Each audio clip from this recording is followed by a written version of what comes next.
This video was made possible by JLC 3DP. When you think of vector artwork, you typically think of a two-dimensional drawing that maybe you print on paper. But what if you want to do something more with it? In this video, I want to show how I take a two-dimensional vector file and turn it into a far more interesting 3D print. I'm Joey, and this is Gerari Design. This year, I was introduced to Rep festivals. These events bring together the most creative people you'd ever meet, a combination of entrepreneurs and 3D print enthusiasts. Their projects range from practical, useful items all the way to just, 3D printed Lamborghinis that you just drive away in. So what does this have to do with this tutorial? For the last 5 years, I've been working on my own project, and I want to effectively show it off at a Rep festival. So in this video, I want to cover designing a 3D printable multicolor logo, as well as a multi-part logo. Let's start with designing a multicolor print. This is a great process if you have a multicolor printer, but even if you don't, there's still an easy manual way to do this. The main software I'm using in this tutorial you can get for free for personal use, and that's going to be Fusion 360 for 3D modeling and PrusaSlicer for slicing the 3D model for the printer. I'm also going to show how to use Adobe Illustrator to edit the SVG files, but you don't have to do that necessarily. You can bring vector files in, such as SVGs and DXFs, directly from whatever you download or have on file. Starting off, we have our vector file right here we're going to work with. I'm going to open this in Adobe Illustrator. The main thing that you would use Adobe Illustrator for would just be resizing the file to make it easier when you import it, or cleaning up the file if it's got like open vectors and a bunch of layers. But the main thing is you can export it in the format you want. Like if I download a SVG, I can export it as a DXF, which I prefer to import into Fusion 360. Now with Fusion open, we're going to go to under the solid menu. We're going to look for insert. We're going to find Insert DXF. From there, you're going to see this origin point pop up, and it's got 3 planes. We want to pick the ground plane for this. Think of your print bed. You're printing on the bed. So after that, you want to go to select DXF file. You want to come over here to select from my computer. And we can find the file that we want, the DXF right there, and click import and hit OK. So what we created was a sketch, and it is two-dimensional. It's not three-dimensional yet, but we're going to make it three-dimensional. One thing that we want to check is make sure this is the right size. Typically, you can use this inspect measuring tool, but it doesn't work very well with this because it has this rounded bottom. So instead, I like to use a sketching tool, like the line tool. So how I get into that is I just click on the drawing here, anywhere, and I hit L. L is line tool. So you can click anywhere and just check, and yeah, it's 100 millimeters tall, just like we exported. So it's good to do that because if you import an SVG, sometimes you'll find it is smaller than it should be, and you may have to scale it up by 1.33333 and it will come out to be the right size. That's why I like working with the DXF. Oh yeah, if you import it and it is not showing up in millimeters, you can go to document settings here on the left side, and you can see your units right there. Clicking that, you can just easily change it to whatever you need it to be. So now we got our sketch of our logo, our vector file. If we just select the whole thing, there's no gaps in there, none of that. I want to extrude this. I want to make this like kind of like a back piece, the whole background of the logo to work from, something solid to hold all the pieces together. So to do that, I select the whole thing, and you can hit E or come up to extrude. So we're going to click that, and you can either drag this or you can type in the number right there. I'm going to make it -10. That just means it's going down. That'll make it easier for these next steps. So there we go. We have made a shape, a 3-dimensional model from our logo, but it doesn't have, you know, everything else from our logo in there. So next, what we want to do is click on sketch, and you can see because we used our sketch for the first time, it toggled off the visibility of that sketch. So we're just going to turn it back on, and there's our logo again. So some things I like to do with this logo, and what's going to make it 3D printable in different colors, is our elements printed at different heights, color changes at different heights, if you will.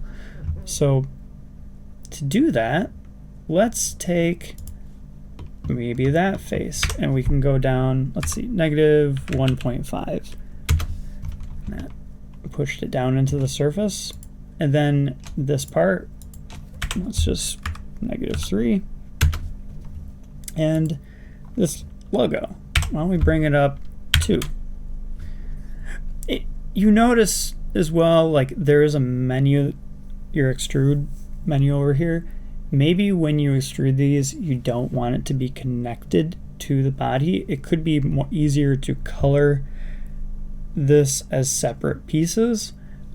You can do that by changing your operation here to new body, but I'm going to keep it joined for now, and we can turn off our sketch. There is our 3D model. That's how quick that was to model. Sometimes you'll run into stuff where, yeah, the pieces aren't connecting right.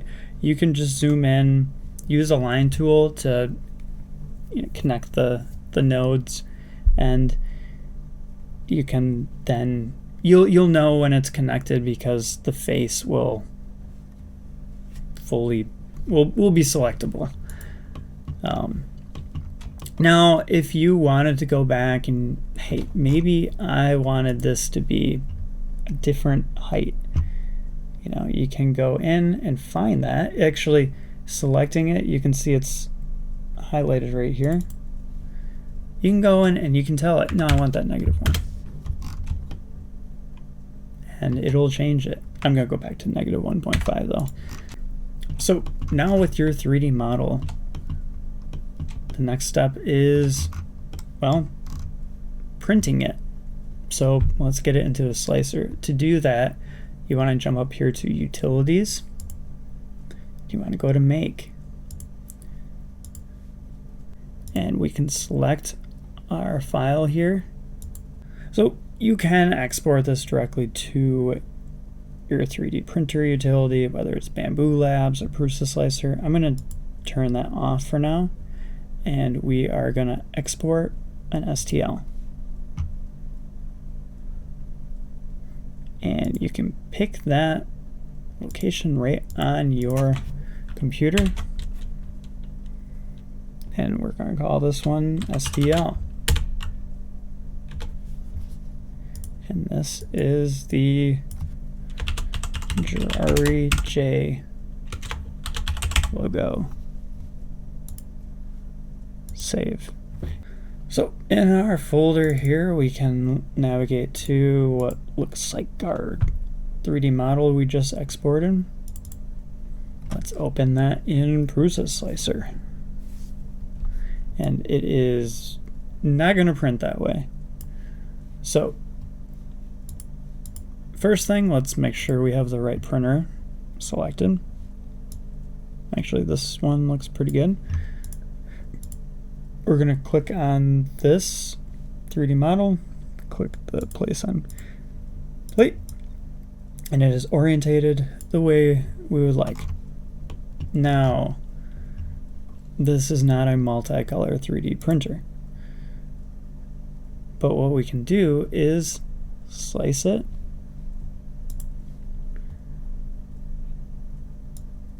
and in PrusaSlicer you can actually drag this down to specific layers, and you can change the colors that layer is going to print. It might be good to go down just a little bit below where it's going to start. You can click, start that, go up to where it stops printing that layer, just past where it changes.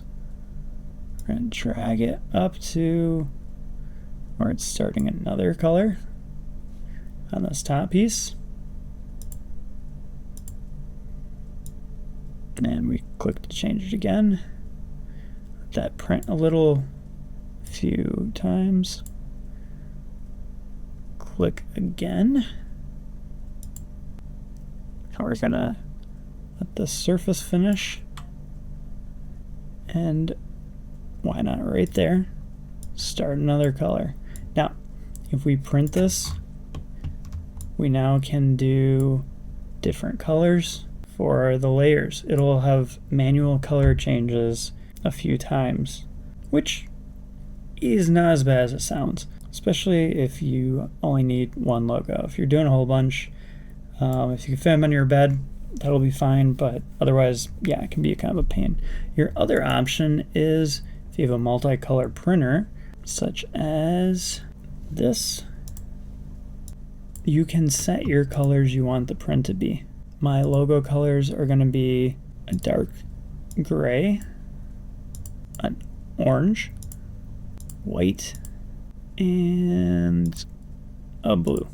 You can see it's gray from our first color. We can come in and we can paint this with the multi-material painting settings. We can do smart fill or bucket fill. For this, we want to do smart fill, and we can right click is going to be our second color here, so we can just come in and I want these parts to be orange.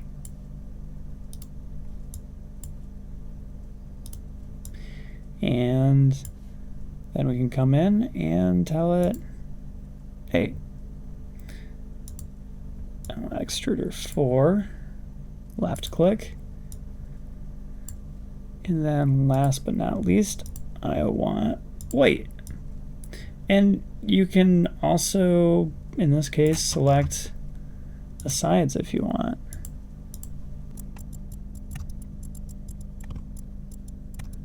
And there you go. That is our 3D model ready to print. Slice that and export that to our printer. And that turned out pretty darn good on my printer.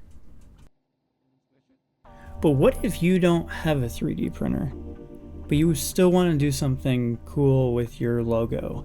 That's where the sponsor of this video, JLC 3DP, comes in to help you out. JLC 3DP offers CNC cutting and 3D printing all at a great price. In my opinion, their website is pretty awesome. I wish more companies had this amazing level of functionality on their website. We can literally take the STL file that we created and upload that on here. And within seconds, we can see how much that print costs. Do we want to print that with SLA resin, MJF nylon, SLM metal, FDM plastic, SLS nylon? You can flip through all the options and get a live update on pricing. And if you're not familiar with some of these processes, they have a 3D printing guide, which provides you with sizes of their printers. Look, 780 millimeter resin printer. With their efficient website and their collection of amazing machines, you'll go from design to finished part, and you'll receive it in just days. Visit the link in the description to try them out for yourself. Alright, next we're gonna design a multi-part sign. With this sign, we're gonna make it pretty large. This is an SVG file, so you don't need Adobe Illustrator. You could bring this right into Fusion 360 and start working from it. But I like to work from a DXF if I can, and I have Adobe Illustrator. So first thing I want to do is I want to size it to the size I actually want the print to be. So first thing we want to do is switch this over to millimeters. Now I can see the size of this. I'm going to select everything. You can do edit select all, or you can drag and select too. And I want to make this huge. I want to make this 499 millimeters wide. We want to resize our artboard to the size of our artwork. So I'm just going to double click on that, and there we go. One other thing we'll have to change is this blue cannot be a gradient. So we're going to switch this over to any other color. Close enough. We're going to export as DXF. Then we're going to jump over to Fusion 360. And we're going to do the same thing as before. Insert DXF. Click the ground plane. Select our DXF from our computer. And there it is. So next, we want to make sure we're in the right units. I want to be in millimeters, so we're going to switch over to that. And I'm just going to do a quick measurement, make sure this is close to 500. Yep, we're in the pretty close. So, all right, we have our sketch here. You can sketch this in Fusion 360, but if you got the SVG file, you know, it's a lot easier to draw in programs like Illustrator or, finding the file. So we're going to select everything there, and we're going to extrude again. And I'm going to go -10 millimeters to create that backer. Awesome. We're going to turn that sketch back on. We're going to see everything else. And I want to make these at varied heights, so I might not make them all go completely down. Looking at our drawing here, I have some things that are orange, some parts that are white. I think I want most of the orange parts to be sunken in, close to what we did on our previous logo, and the white will be raised. So let's start with the orange, which is going to be underneath this J.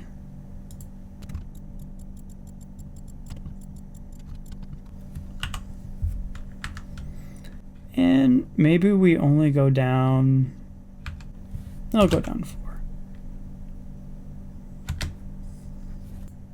So now we can see where we sunk in the parts. Now we want to do the same for the other colors. So I'm going to select everything that was white. And these ones I'm going to have stick out of the surface, so I'm not going to go as deep. I'm going to go just 2 millimeters. And last, we have this area. I'm going to go down -3. Why not? If we turn off our sketch, there's everything. To make the parts fit, we're gonna need to take away a little bit of material around each one of these characters and logos. So to do that, if we click on the face, and I'm gonna hit L for a line just to open up the sketch screen, we can click offset, and we can click on our different characters here, and you can see we can drag offsets here. And what we want to do is go negative, and I can type in -0.1, 2 and it offset that much. And we're just going to go around and offset all these different sections here.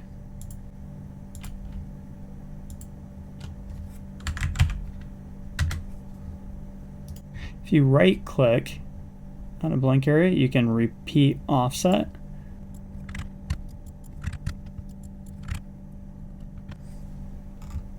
And if you run into something like this, it's really easy to fix. We're going to hit L.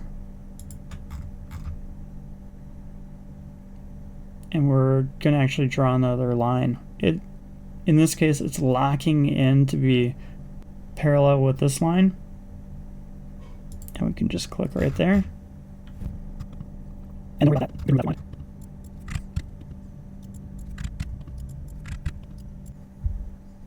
And notice I can't select the center of the O. That's because that's on another sketch plane. So we'll come back to those. We'll come back to those next. We'll fix this guy right here.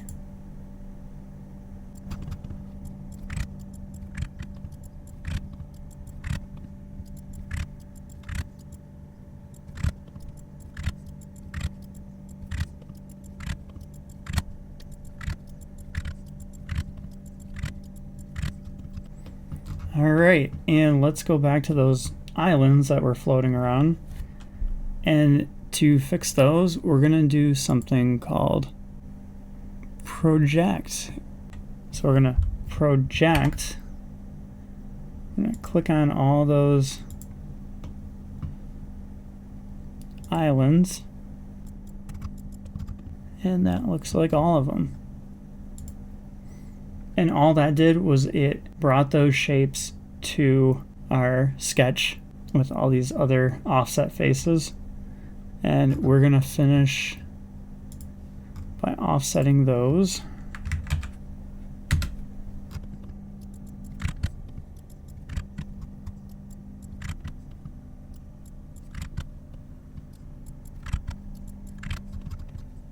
And there we go. We have a sketch here with these very thin lines.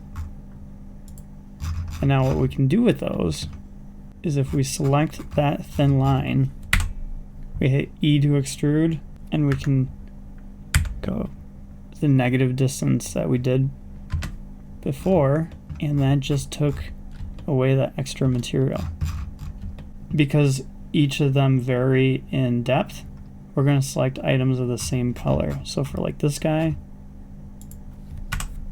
go -3. We'll do the white characters.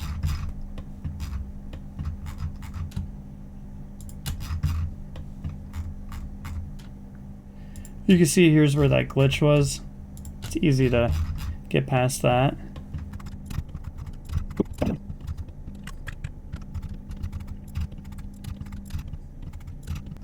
I like to just do a handful of these at a time.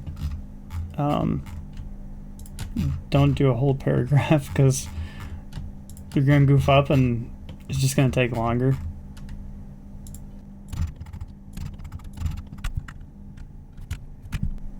And if you type in the wrong distance, like let's just type in -1 here, and you can see it created that little shelf in there. It's not a big deal. You can come down to your history, double click on that, and you can see the value right in there. I want to make that -2,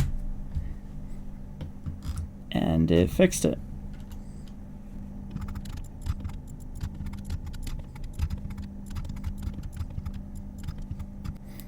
You can see an issue here. We're going to come back and fix that one. So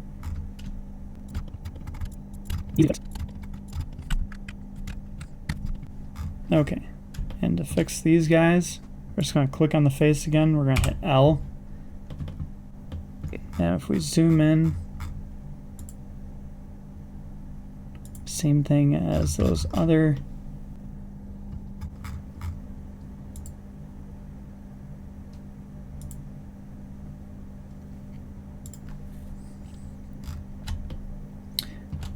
Now if we select that, it's only going to select what we need.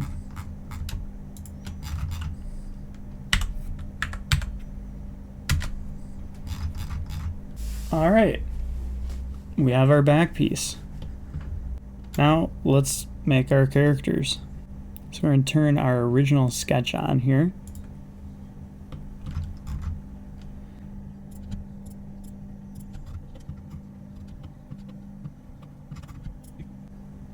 I'm going to select all the orange characters.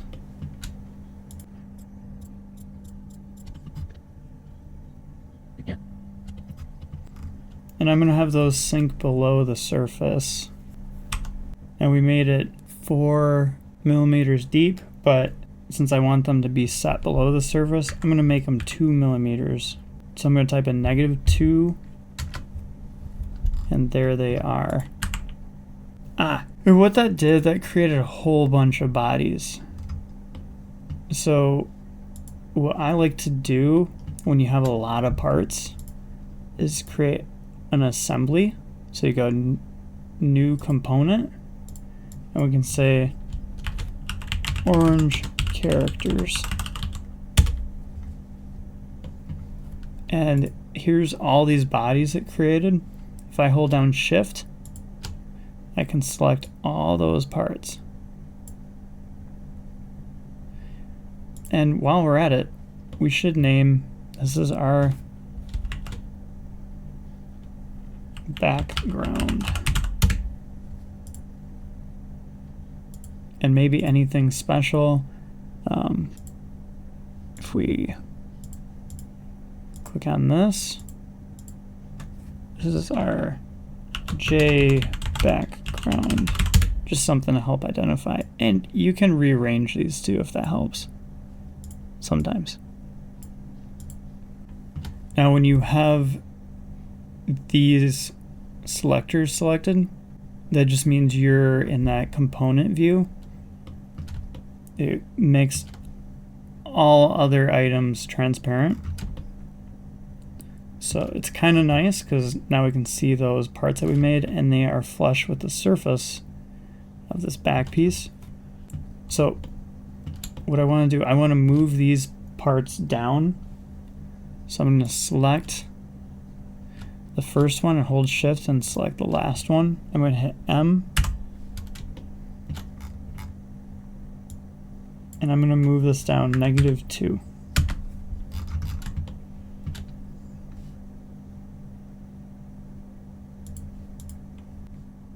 They're the same color as the background right now. So I'm going to hit A to open appearance.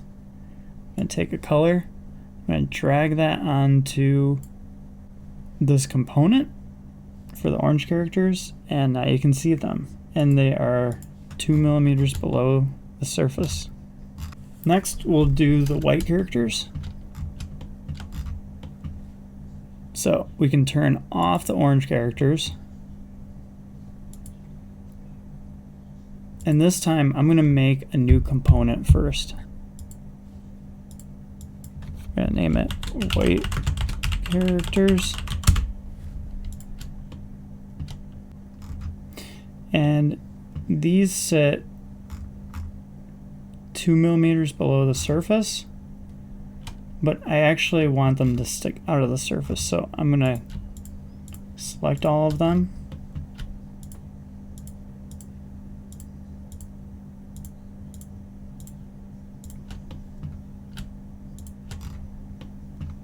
I'm going to hit E to extrude,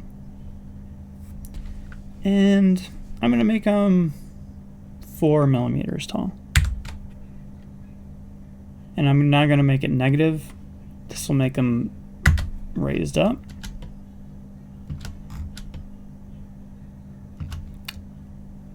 And I'm going to expand the component here. I'm going to hit M. After selecting all of them, just like before, I'm going to hit M, and then we can start moving them. I'm going to move them -2.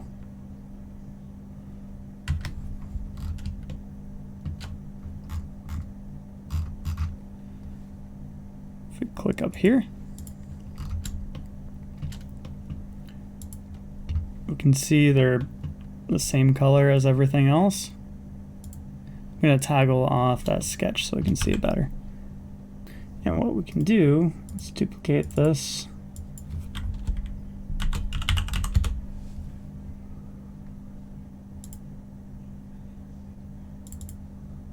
Actually make it the color. We can drag that over to there. And there we go. If we toggle on our orange characters, you can see where they are located. And while we're at it, let me just... So if you select this, you'll see that is highlighted over here. So I'm going to name that J. All right, and last we got these shapes. So we're going to start with this one right here. We'll turn our sketch back on. And this area I made is 3 millimeters deep. So I'm going to do... But you know what? Maybe that's not deep enough. We can always come back in here, and if you select on it, you'll see that in your history. I want to go -5. There, that's nice. We'll turn our sketch back on, and I want this to be 2 millimeters thick.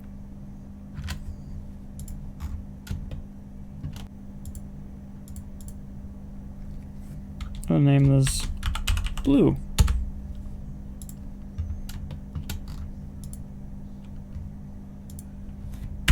And we will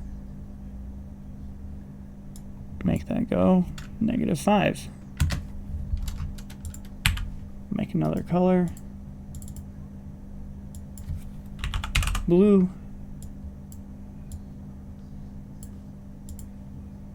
And we'll assign it to blue.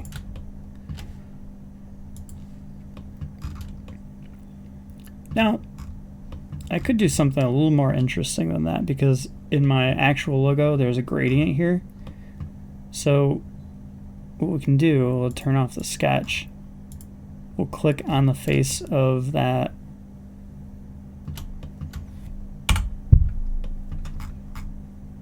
blue part, and we will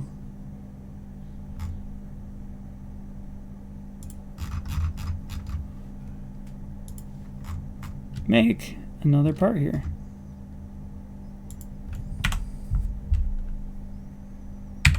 Two millimeters tall, and it's going to be a new body. I'm going to name this one light blue.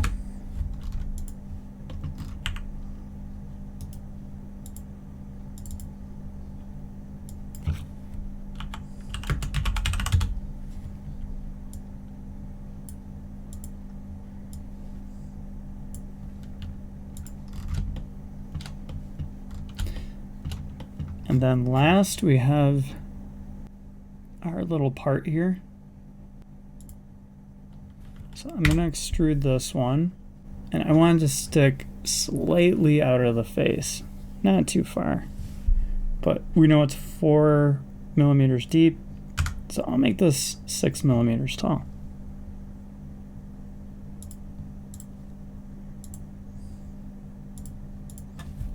And then this is called Quick Lock. And then we can tell it to go -4. And we will make that orange. And we can also make that one a little fancier. The actual part has a little tab on it, thumb tab.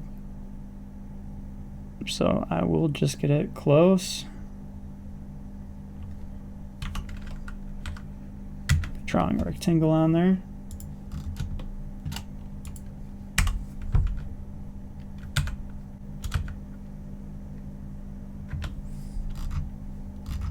And there we go. One thing we can check, if we zoom in, we can see that little gap between the characters.